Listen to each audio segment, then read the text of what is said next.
Well, welcome to Keys of the Kingdom. I'm Brother Gregory, and we're going to be talking about the Kingdom of God again. And I was hoping to be done with a particular section of a article I've been writing. I don't know, it's actually a chapter probably in an upcoming book, but I've been kind of waiting and praying about a particular revelation to take it to fill in the gaps, to take it to another level. And finally that came to me yesterday, and I realized where the problem is, and it took me down a whole new path where I'm going to have to lay this out piece by piece so that everybody can see it. It's another one of those deals that's going to get me burned at the stake. But like the golden calf and the red heifer. You know, when you explain to people that the golden calf was actually a central bank, it was a form of depositing the funds of the people into a central bank where it was under the control of a priest group. You have to remember that, most of you don't even know that in Egypt, the temple were banks. They were depositories of wealth, and in that particular time, wealth in Egypt was grain, because it had these large granaries where it could store grain. That was the central commodity they traded abroad, because they had this dry climate and were able to provide huge amounts of grain all over the world, and going way back then, but certainly at the time of the Roman Empire, they were importing vast amounts, 400,000 bushels like a day from Egypt of grain that's where they were able to provide the free bread of Rome, was they had all this cheap grain that they could get in as a trade commodity from Egypt, because they were still able to do it because of the warm climate and the irrigation off of the Nile River through their aqueduct systems. If you go back into ancient history, you can find the same thing in the Indus Valley, where they mastered this ability to move water around and to irrigate. And they did this by huge work projects to build the aqueducts and the canals necessary to move that water around so that they could get this guaranteed flow of crop. They created a cash crop. You can't have a cash crop of cabbage and lettuce and leeks and onions that is going to be sold abroad, because it'll spoil before it gets to Rome. But grain, that was another thing. So anyway, understanding that the temples were banks, and then understanding that the temple at Ephesus was a world bank, which are articles that we have and we show, that they were minting coins, that they were investing in fisheries and in transportation of goods by ship all over the Mediterranean. They actually moved the temple several times because the rivers were silting in, and they had to move the temple where it was more convenient. And then finally it burned down, and then they decided to build it out of stone, and then along comes the apostles, who are accused of robbing this international bank built by 127 different countries. If you don't understand that history, you aren't going to understand what the Bible is really talking about. You're just going to miss it. Now, you might be really inspired by the Holy Spirit, but then you're going to start putting these things together, because they've been playing fast and loose with translations. Not so much the Greek, although we definitely show that, you can take Greek words, they translate 20 different ways, or 5 different Greek words, they translate the exact same way.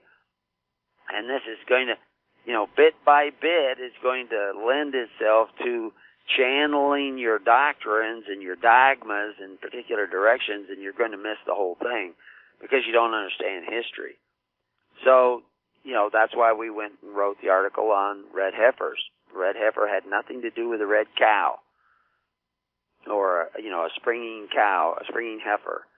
It had nothing to do with that. Yet here we have today Jews all over the world, and even Christians waiting with bated breath to find that perfect red cow with not a single hair out of place that they can sacrifice by killing and passing, returning to the sacrifice of the temple. The problem is the sacrifice of the temple, and the red heifer wasn't even sacrificed in the temple. It wasn't even sacrificed in town. It was the red heifer, just to break it down to simple basic terms, is referencing through metaphor and idiom foreign aid. That's all the red heifer was. It wasn't a cow, it wasn't red, it wasn't had its throat slit and set on fire. It was about foreign aid to the neighbors around about you. And so if that, and the altars were not about piling up rocks and burning up sheep, what were they doing?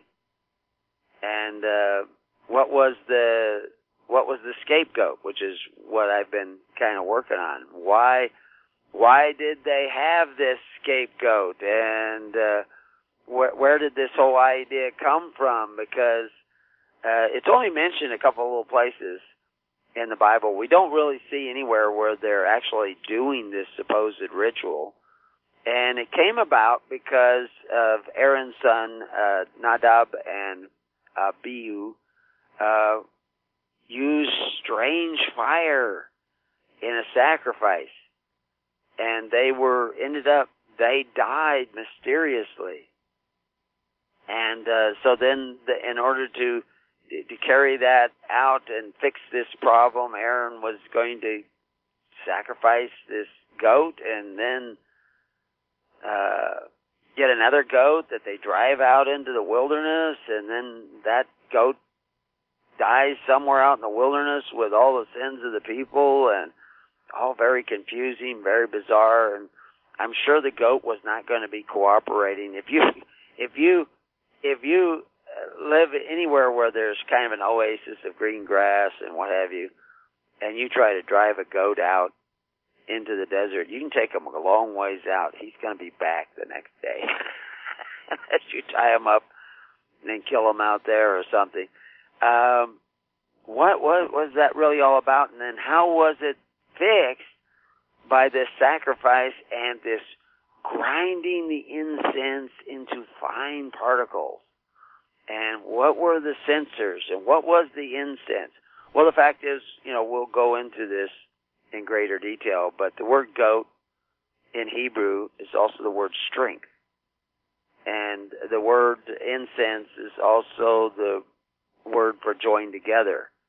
And if you're grinding the incense into fine little particles, then you're not joining together. You're separating. And so what's that all about? And what was a censer? What's another word? What is the other translation of the Hebrew word censer? What else does it mean besides a censer that you're going to put this ground stuff in? And if the altars of stone were not piles of rock and the burnt offerings was not setting sheep on fire, what is strange fire? What was that going on? Well, we'll have to address all that in a future show because I'm not ready to explain all that yet. It goes into great depth into the strong delusion that we now have formed as modern Christianity. Because if they were doing that back then, if they were doing something different back then, and God is the same today as he was yesterday, and what is right and what is wrong is the same today as it was yesterday. And we're probably the same today as we were yesterday. What was really going on? What was all this stuff really all about? What was this strange fire? So anyway, the red heifer was not a red cow.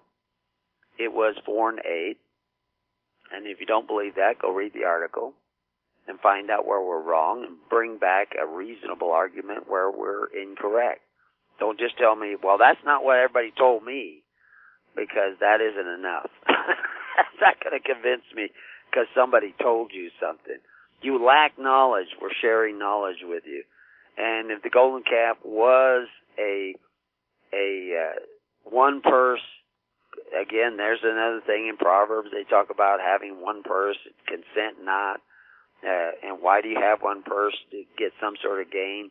Well, we are going to talk about some of that today, because what we're really going to talk about is, well, I guess if we want to put it down into a single word, we're going to talk about libertarianism. And what it is and what it's not. And it's defined as, it's from the word libertas, which supposedly means freedom in Latin. If you were to translate that directly into Greek, you'd probably use the word eleutheria. There's another word, exousia, that we see in Romans 13, that is also translated liberty, and was considered to be absolute liberty by Aristotle, and was replacing the already defunct word eleutheria, which is what we see in the Greek also as liberty. So these two words both mean that, and the second one is found in Romans 13. And so if we've gone through this, we have articles up on it, we have recordings on it, that if that word meant liberty, and it is even translated liberty in the Bible, when we read it in Romans 13, it is, let every man remain subject to the higher liberty, because all liberty is of God, and there is no liberty but of God, and anyone who opposes liberty opposes God. Now, the translators hired by King James aren't going to translate it that way. They're just not going to do it. It doesn't mean the government authority.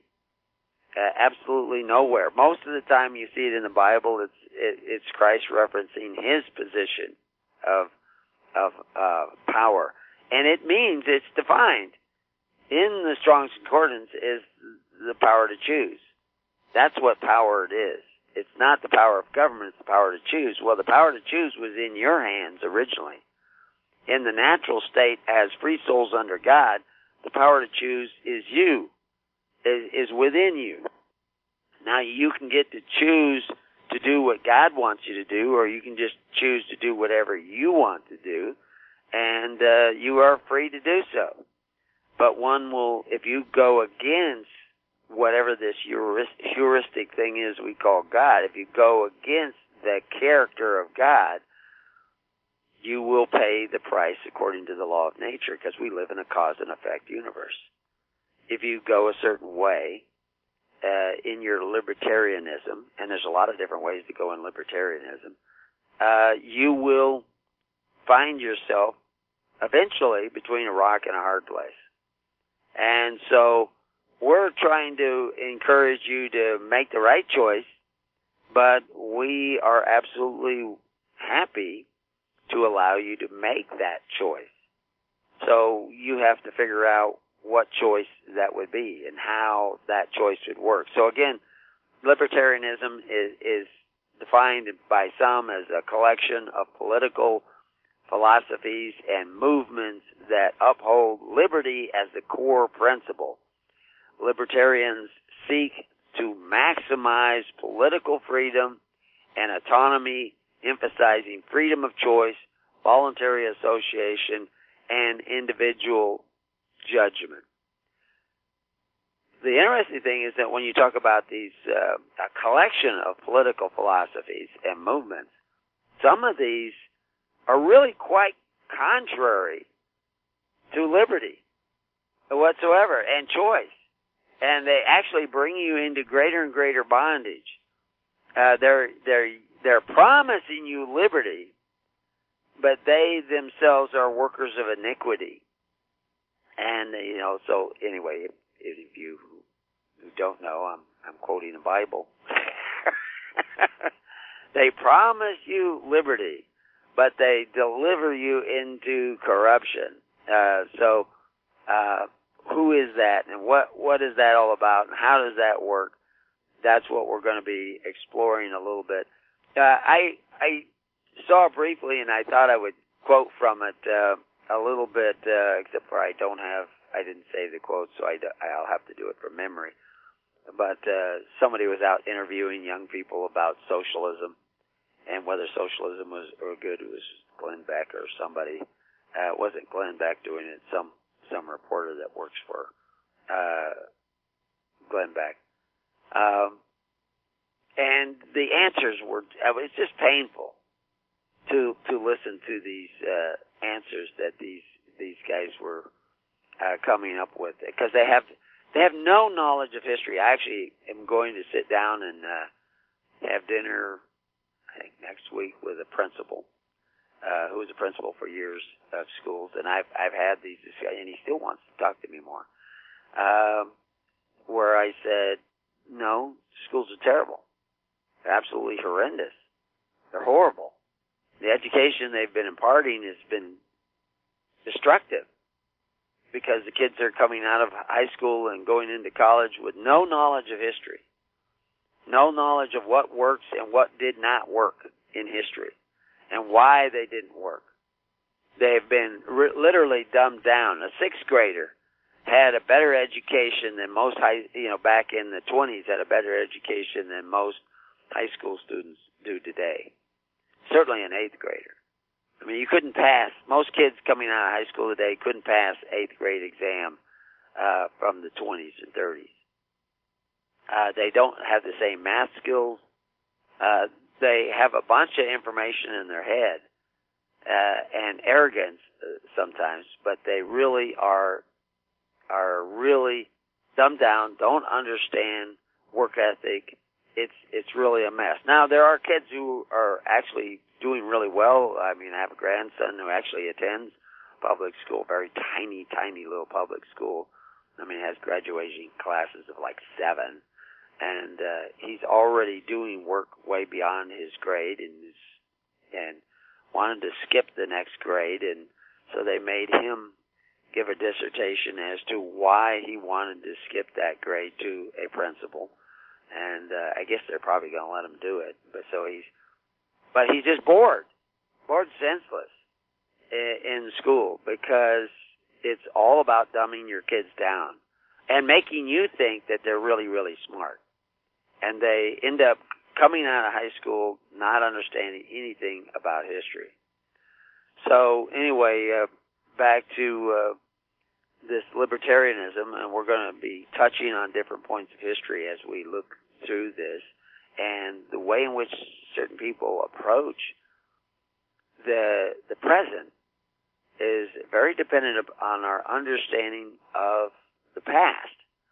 And that's why, it tells you to train up your sons, and so that they know their heritage and their past and what worked and what didn't work, and how that we went wrong in different societies when we tried different things.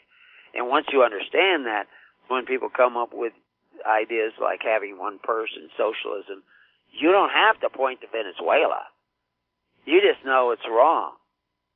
And I had a conversation with somebody on Facebook last night, and we may get to that as well and look at what people are missing.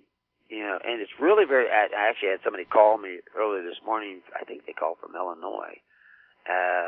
And somebody had handed them a document that we wrote years ago, and they were fascinated, and they wanted to learn more. And he brought up certain things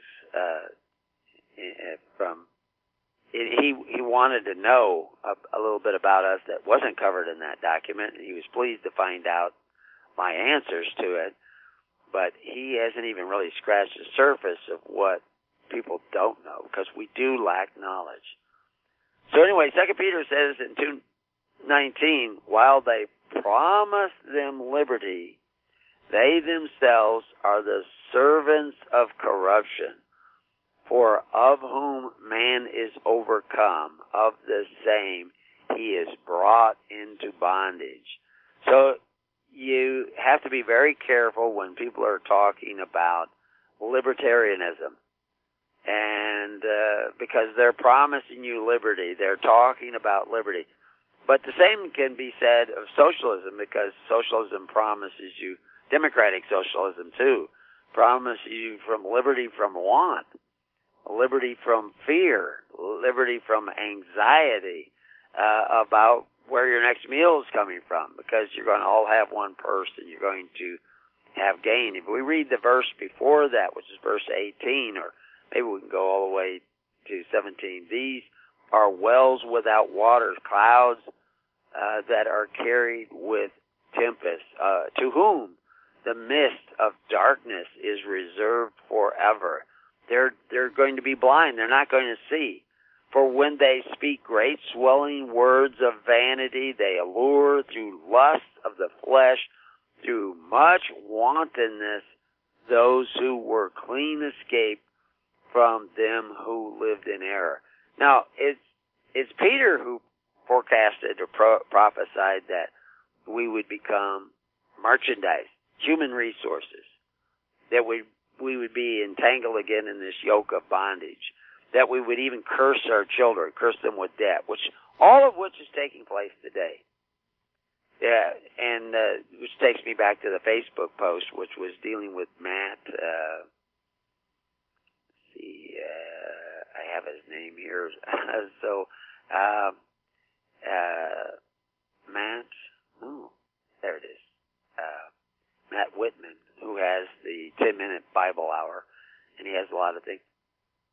And I listened to a YouTube that he was presenting on Romans 13, and by 7 minutes into his 10-minute Bible hour,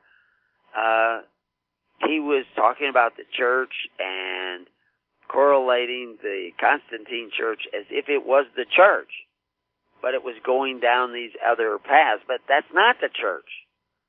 Once you depart from the ways of Christ, you're not the church anymore. You can call yourself a church, but that's not the church. That's something posing as a church. You know, you can dress up as the president. That don't make you the president. You can imitate his voice. That don't make you the president. Or, you know, you can dress up like Christ. That don't make you Christ. And so you can dress up as the church, but that don't make you the church. And so he doesn't really get what the church is. I mean, he's a nice guy, and he has a lot of good ideas, and he's not far off in some ways from the kingdom. But the fact is, you know, if you're going to be, you know, a navigator out at sea, and you don't take into account the current, you're going to be off course. You got to know the current, you got to know the wind, you got to know your speeds and knots, and when you cross different currents and ebbs and flows, or you're not going to end up where you need to be.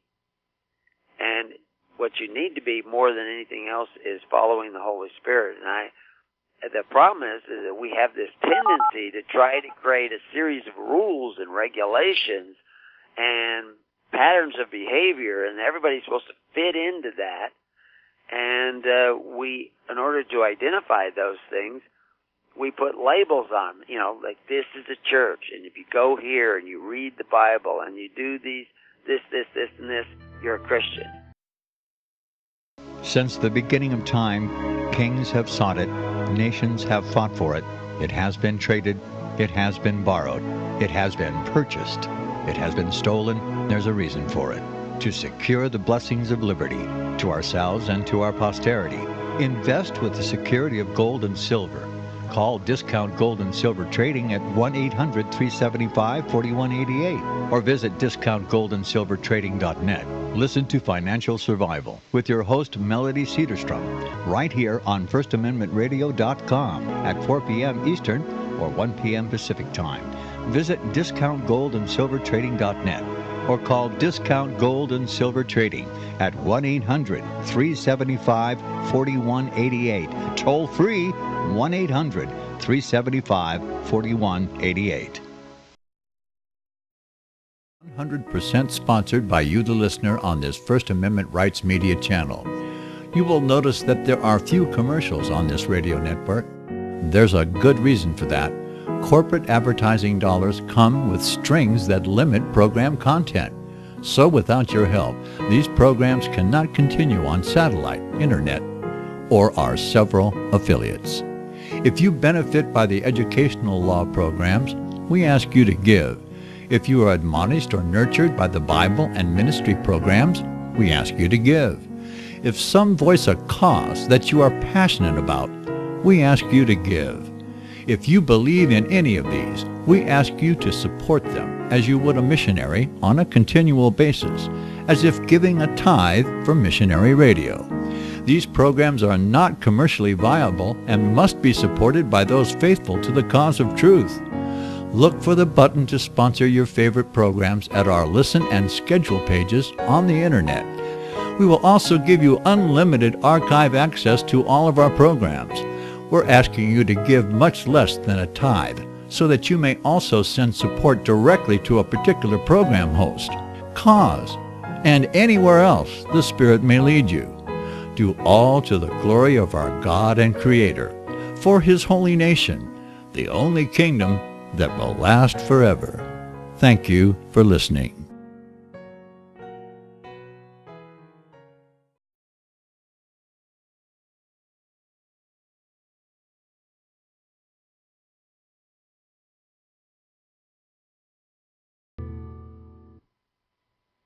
Well, welcome back to Keys of the Kingdom. The word free appears, actually about 50 sometimes in the Bible, but then forms of free, like freedom and liberty, it's hundreds of times that it appears in the Bible.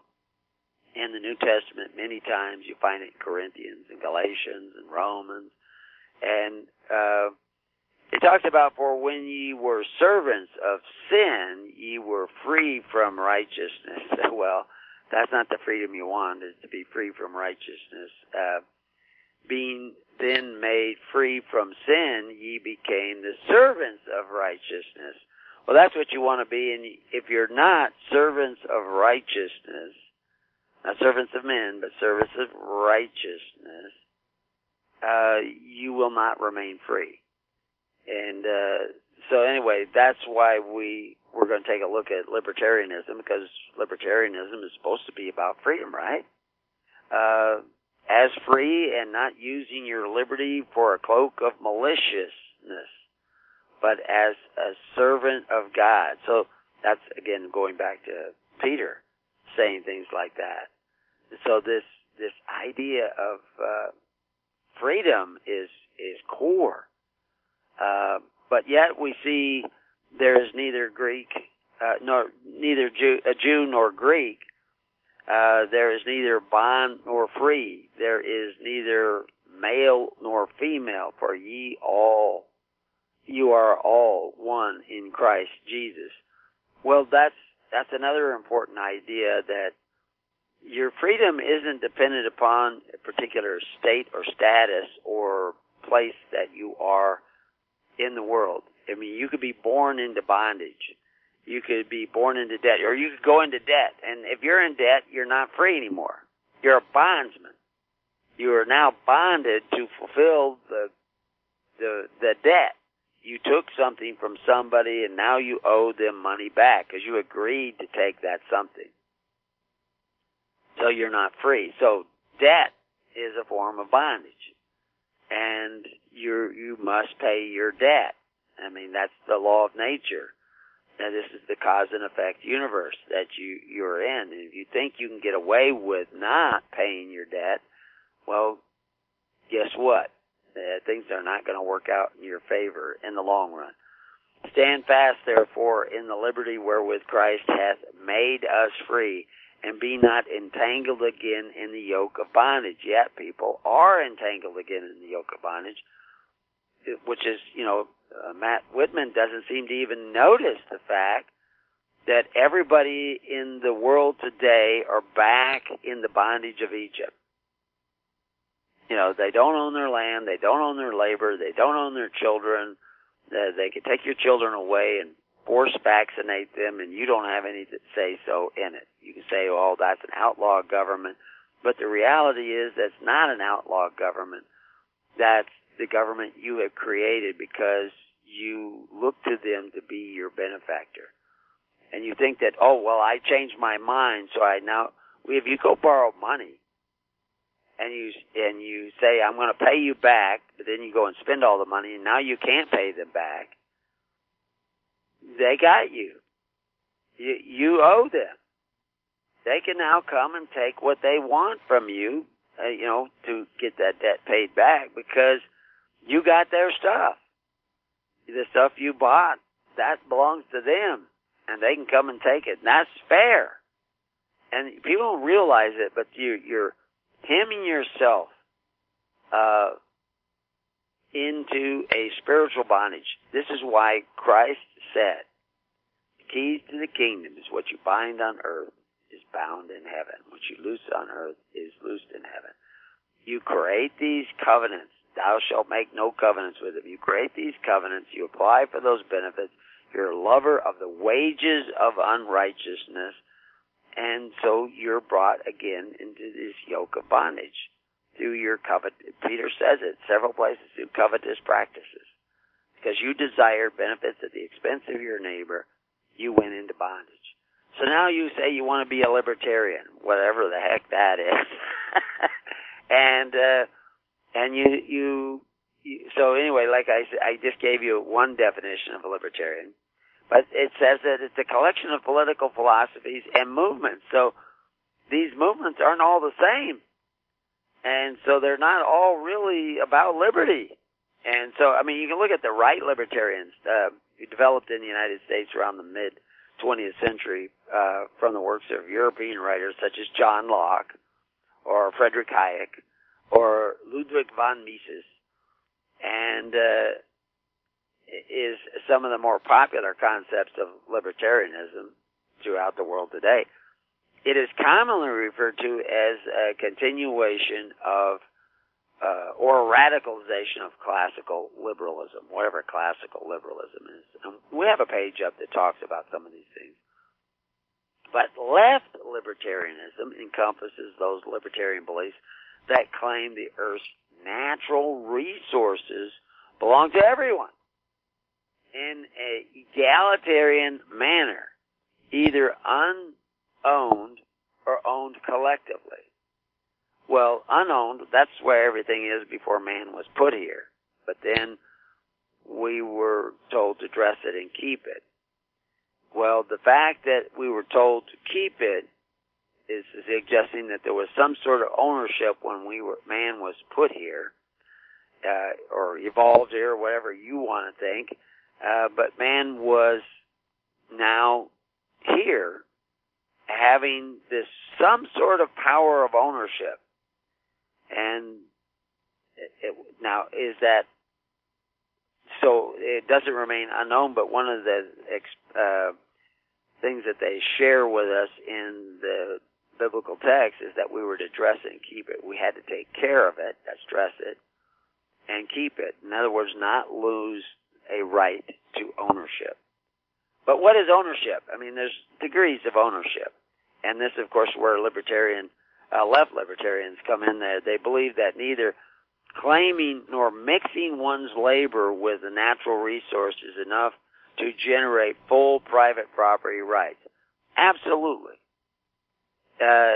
You don't generate full private property rights just because you invested some labor into something. So, you take a field that's desert and you start to add humus to the soil, and you go and you shovel manure and you get compost and you put all this organic matter out. You start growing grasses, and then you grow livestock, and the livestock manures, and you turn the blood back into the soil, mostly your sweat and blood, and now you have this fertile garden place, and somebody else comes along and says, oh, this is a really good place to put my garden, and I'm going to put it there, and you don't have a property right. Well, that's ridiculous. You build up an orchard, you produce this fruit, you've watered, you trimmed the trees for years and years. Somebody comes along and says, well, you don't have any property right. I can just take apples whenever I want because I have a need. Well, that's stealing. That's the definition of stealing. Because you're stealing that man's labor. Does he have an absolute private property right in the apples that he's growing? Obviously not. He didn't produce the sunlight. He didn't produce the rain. but there would be no apples there if it was not for him. So he has the right to control the distribution of those apples. And he has a property right in him. And you can't take one of those apples away without stealing some of his labor. So you're making him a slave ex post facto, after the fact. He's done all this work, slaved away at the orchard. You come along and you take the products of his labor without his permission. You're certainly not a libertarian. This is one of the things that we'll see this. But this idea of maintaining these natural resources ought to be held in egalitarian manner. Well, ought to be. Yeah, how do you determine that?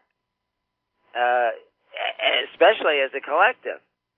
Somebody's going to be making the decision as to who gets the apples. Well, who has more right to make that decision than the person who produced the apples? Well, there you go. Contemporary left libertarians such as Hillel Steiner, Peter Valentine, Felipe van Per, I don't even know who this is because I haven't read about him too much, Parige, and a lot of David Elderman, others. They have a lot of different ideas on this. You can look them up individually, but they're really off track. Because as soon as you're talking collective, you're not talking liberty. Because now the collective is either going to democratically or unitarily decide what you get to keep, what you don't get to keep. The decision is not in your hands. You no longer have the right to choose the exousia. That has been taken away by the collective. Or somebody who claims to be egalitarian. So, it's a oxymoron, left libertarian. It doesn't make any sense. But anyway, it's appealing to some people because they just close their mind to what actually is going to come about from this whole idea. But they believe in the appropriation of land must leave enough and as good for others to be taxed by society to compensate for the exclusionary effects of private property. What?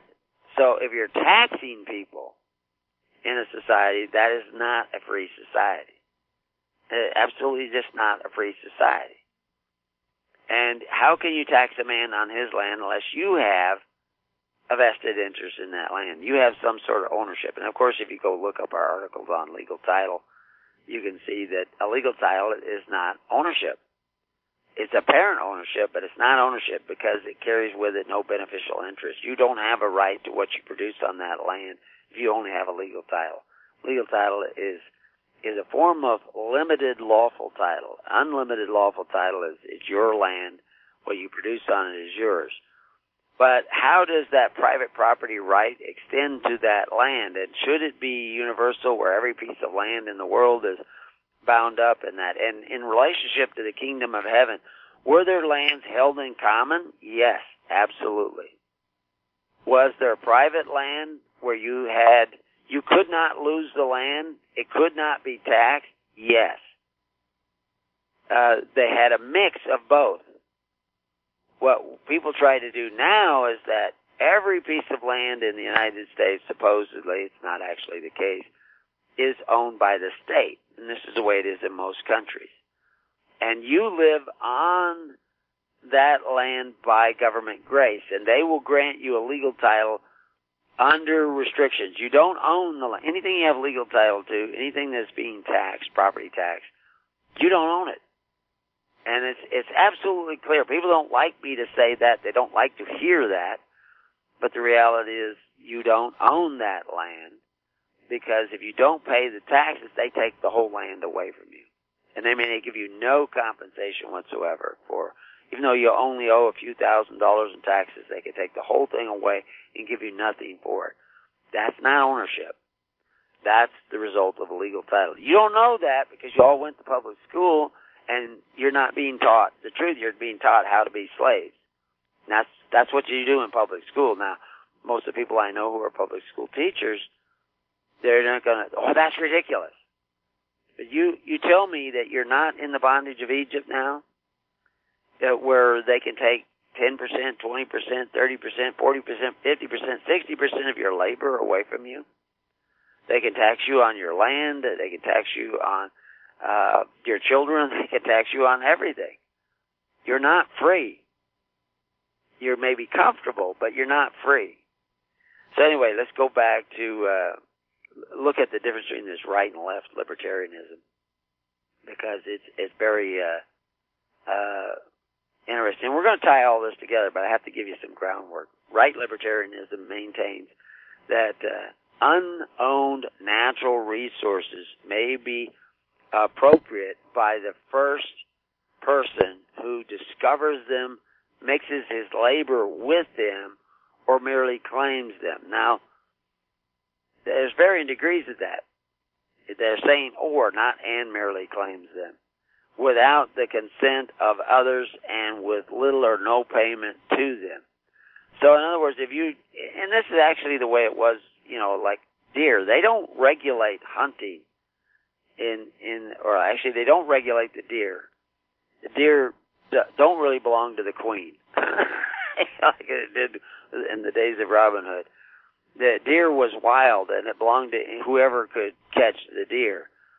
But the queen could own the land upon which the deer foraged. The queen could own the subject. If you were a subject of the queen, they may restrict your ability to hunt. And so now you can't just go shoot the deer. But in a natural state, if you hunted the deer, that was between you and the deer and God. It wasn't between anybody else. And so going back to, if you just find, you find it, you step over a mountain and you see a gigantic valley there and you say, I find the valley, it's now mine. Well, it doesn't quite work like that. Because there's varying degrees of private property, and there might be people there already. You certainly aren't occupying the entire valley. You certainly haven't put any labor in it. You're still sitting up on the mountain. So there's degrees of right that you have, and you have to be able to defend that right. And if you're going to defend it alone, that's okay. You go and try to get other people with you to defend it. I guess that's okay too. But really what you want is God on your side. And so you're to dress it and keep it. You're not to keep it for exclusionary purposes, because you have to love your fellow man as much as you love yourself. And so you may claim that valley, but you have to claim it for God and your fellow man, not with an exclusive right just for you and your own little kingdom. So anyway, these right libertarians, they believe that the natural resources are originally unowned and therefore private properties may appropriate, or private parties may appropriate them at will without the consent or, owing anyone else. But that process of appropriation, what is appropriate? And that's what we call property rights, because it's proper. You got into the valley and you started a little orchard over here in the corner. That orchard, you may have more property rights in that orchard. Now back to the kingdom. The kingdom of God. Jesus says, I'm going to take the kingdom away from you and I'm going to appoint it to somebody else. He didn't say he was going to change the kingdom. He just says, I'm going to take it away from this group, the Pharisees, who were a government, a civil government at the time, and going to appoint it to another group who would bear fruit. And that's what he did. The church was a government. It's a different form of government than you're used to saying. If I say the word government, mostly what you're going to think of is the governments of the world. But there's another kind of government that is a libertarian kind of government where the rights of the individual are paramount.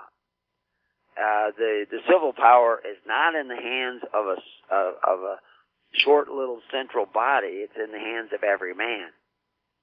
And that's a libertarian government. It's actually a pure republic. And that's what the church is.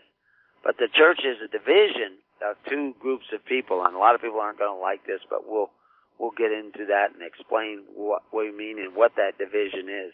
And we'll show you over and over and over again in the New Testament, they point this division out. People read it. We talked about it last week. They read it and they just miss it. You know, like the all things common. If you go read in Acts 2:44, you got to read the verses on both sides of that. It's very clear that the people are one group and the church is another group. But the church has a position. Now the problem is, same problem that Matt Whitman is having, he can't recognize the real church because he doesn't understand the wholeness of the gospel. Again, he's close in many ways, but he misses it. And he misses some and it's not surprising that he misses it because people lack knowledge. And he's a pretty smart guy. He knows a lot. And I think that if I sat down and debated this with him for a while, he might begin to catch on. Or he could go to our websites and read about it. And anybody can do this. But anyway, so you've got those right libertarians maintaining the unowned natural resources.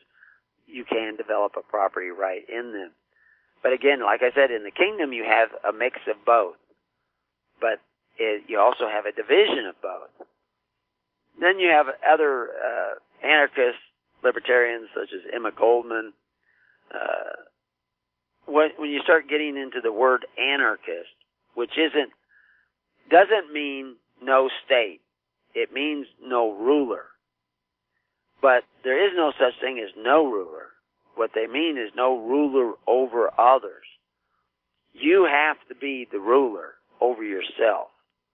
And you have to have a natural discipline in yourself in order to make anarchy work. Because somebody has to be ruling over your actions. Nature will do it if you don't. You know, and she was a free love, feminist, free thought activist.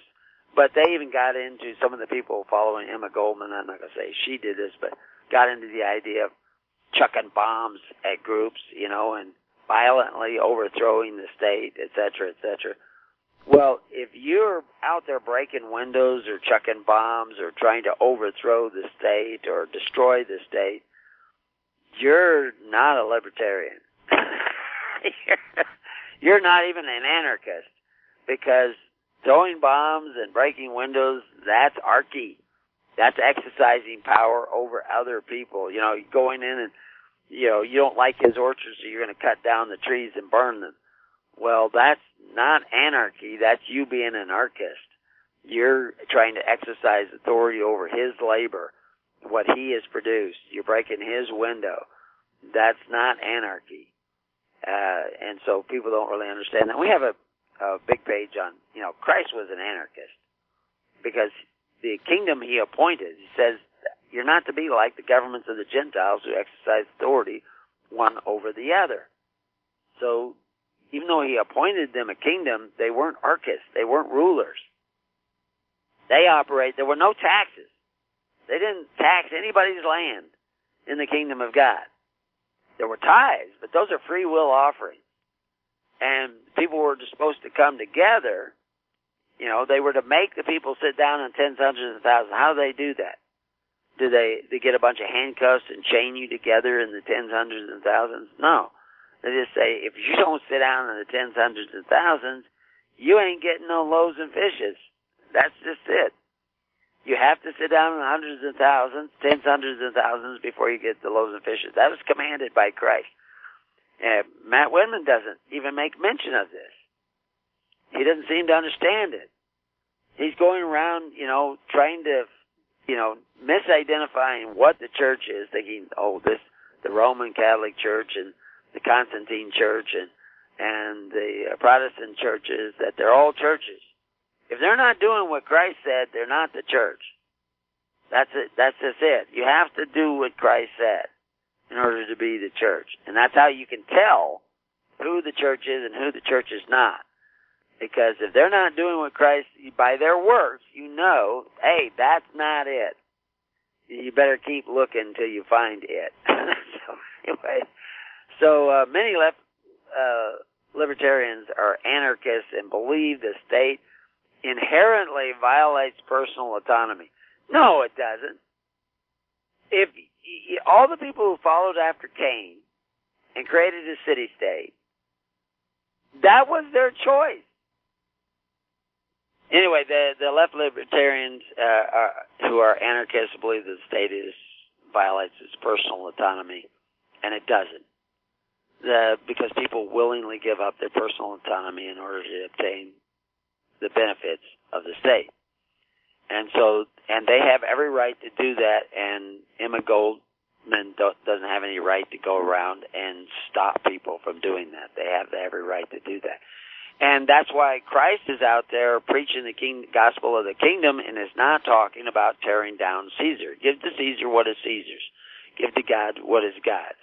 And the problem is a lot of people are, that was another quote that came out today, where people talk about coming out of my people lest you be partakers of their sins, or come out of from amongst them and be separate, which is actually in 2 Corinthians. Those people had already had their Pentecost. They didn't come out of the system. They were kicked out of the system. Anyone who got the baptism of Christ were kicked out of the system. They were already sitting down in the tens, hundreds, and thousands. That's the way early Christianity was organized, from the beginning. It's the way John the Baptist was organizing people. It's the way Christ organizes and commanded his apostles to organize the people, and it's what they were doing on Pentecost when thousands of families, 3,000 one day, 2,000 the next, were coming out of the system by getting the baptism of Christ. They were being cast out of the system set up by the Pharisees, and now they had a daily ministration. They were rightly dividing the bread from house to house. They were practicing pure religion. That's who Paul's talking to. And they had a place to come to. Right now, you haven't got that place because you haven't started doing what Christ said to do. You're not sitting down in those tens, hundreds, and thousands. You're not taking care of one another. You're still in bondage. The book of Revelation says, the spirit of prophecy is the testimony of Jesus Christ. This is at the very heart of FirstAmendmentRadio.com. In that spirit, we have created the Prophecy Reality News app for all of your mobile devices, streaming First Amendment Radio 24 hours a day, 7 days a week. Available for your Apple, Android device, and smartphone, absolutely free.